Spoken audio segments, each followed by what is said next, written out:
ನಮಸ್ತೆ ಮಾಸ್ಟರ್ಸ್.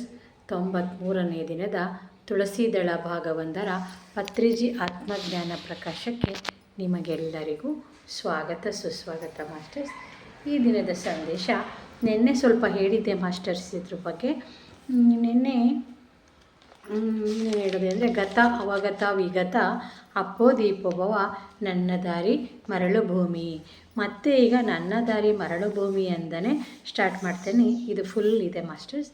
ಇಲ್ಲಿ ನನ್ನ ದಾರಿ ಮರಳು ಭೂಮಿ ಅಂದರೆ ನನ್ನ ಹೆಸರು ಬಿಕಾರಿ, ನನ್ನ ದಾರಿ ಮರಳು ಭೂಮಿ.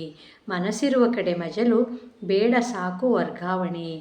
ತೋಟಕ್ಕೆ ಸಹೋದರನು, ನದಿಗೆ ನಾನು ಮಗು. ಹಾಡು ನನಗೆ ಸರಿಯಾದ ಜೋಡಿ, ಪಕ್ಷಿ ನನಗೆ ಸಂಗಾತಿ.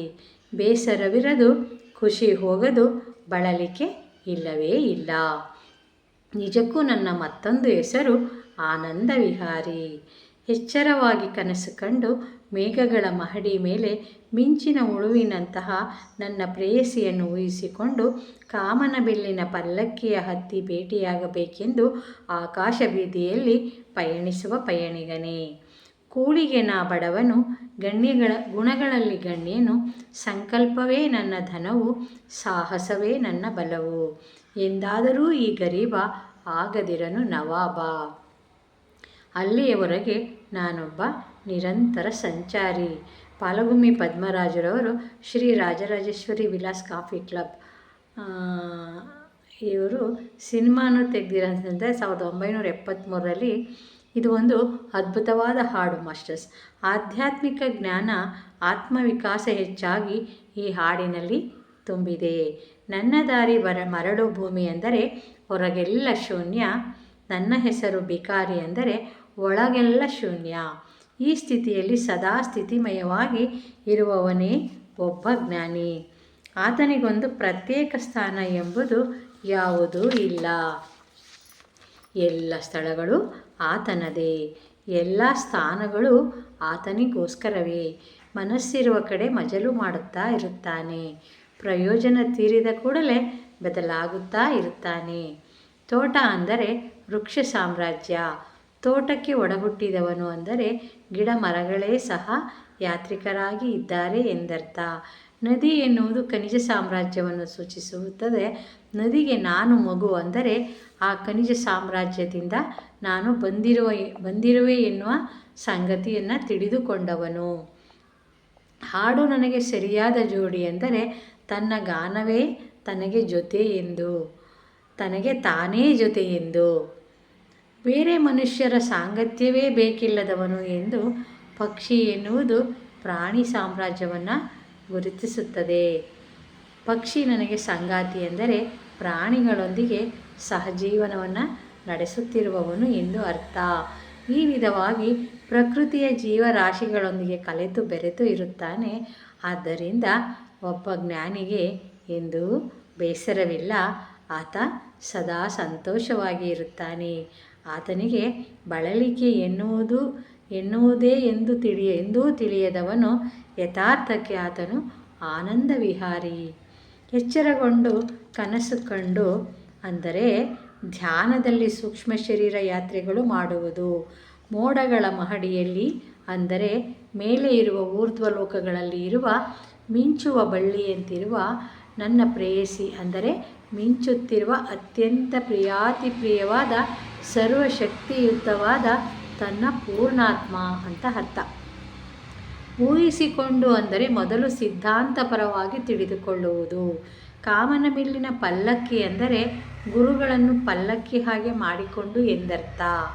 ಇಂದ್ರಧನಸ್ಸಿನಲ್ಲಿ 7 ಬಣ್ಣಗಳು ಇರುತ್ತವೆ ಅಂದರೆ ಒಬ್ಬ ಗುರು ಆದವನು, ಒಬ್ಬ ಆತ್ಮಜ್ಞಾನಿಯಾದವನು ತನ್ನ 7 ಶರೀರಗಳನ್ನು ಕ್ರಿಯಾಶೀಲ ಮಾಡಿರುವುದನ್ನು ಆ ಹೋಲಿಕೆ ಸೂಚಿಸುತ್ತದೆ.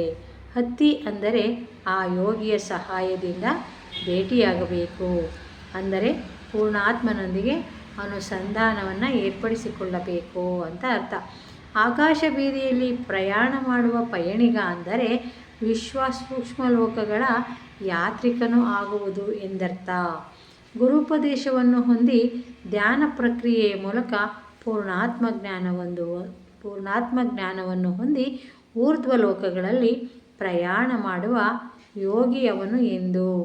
ಆತನು ಕೂಳಿಗೆ ಬಡವನಾದರೂ ಗುಣಗಳೆಲ್ಲವನ್ನ ಶೇಖರಿಸಿಕೊಂಡವನು. ಸಂಕಲ್ಪ ಶಕ್ತಿಯೇ ಆತನ ಸಂಪತ್ತು, ಸಾಹಸವೇ ಆತನ ಬಲ. ಗರೀಬ ಅಂದರೆ ಕೆಳಗೆ ಇರುವ ಆತ್ಮ, ನವಾಬ ಅಂದರೆ ಪೂರ್ಣಾತ್ಮ ಅಥವಾ ಸಹವಿಧಾತ.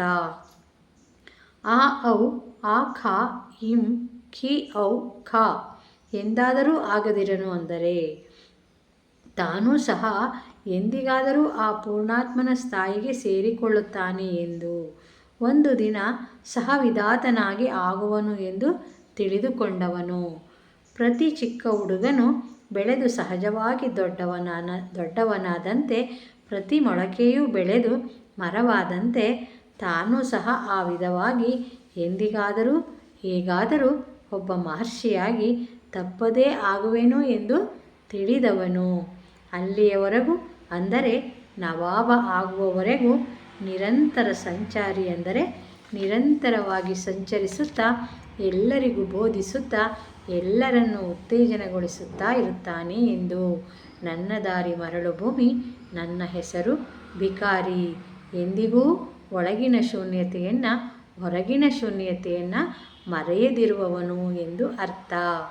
ಆತನೇ ಆನಂದ ವಿಹಾರಿ, ಆತನೇ ಆಕಾಶ ಬೀದಿಯಲ್ಲಿ ಸಂಚರಿಸುವ ಸಂಚಾರಿ, ಆತನೇ ಆಗಲಿರುವ ನವಾಬ, ಆತನೇ ತಥಾಗತನು ಅಂತ ಬ್ರಹ್ಮರ್ಷಿ ಪತ್ರಿಜಿ ಗುರುಗಳು ನಮಗೆ ಈ ನನ್ನ ದಾರಿ ಮರಳು ಭೂಮಿ, ನನ್ನ ಹೆಸರು ಭಿಕಾರಿಯ ಒಂದು ಪದ್ಯದ ಬಗ್ಗೆ ಸವಿಸ್ತಾರವಾದ ವಿವರಣೆಯನ್ನು ಕೊಟ್ಟಿದ್ದಾರೆ masters. Thank you masters, thank you so much. ಜೈ ಹೋ ಪತ್ರಿಜಿ, ಜೈ ಹೋ ಪತ್ರಿಜಿ, ಜೈ ಹೋ ಪತ್ರಿಜಿ.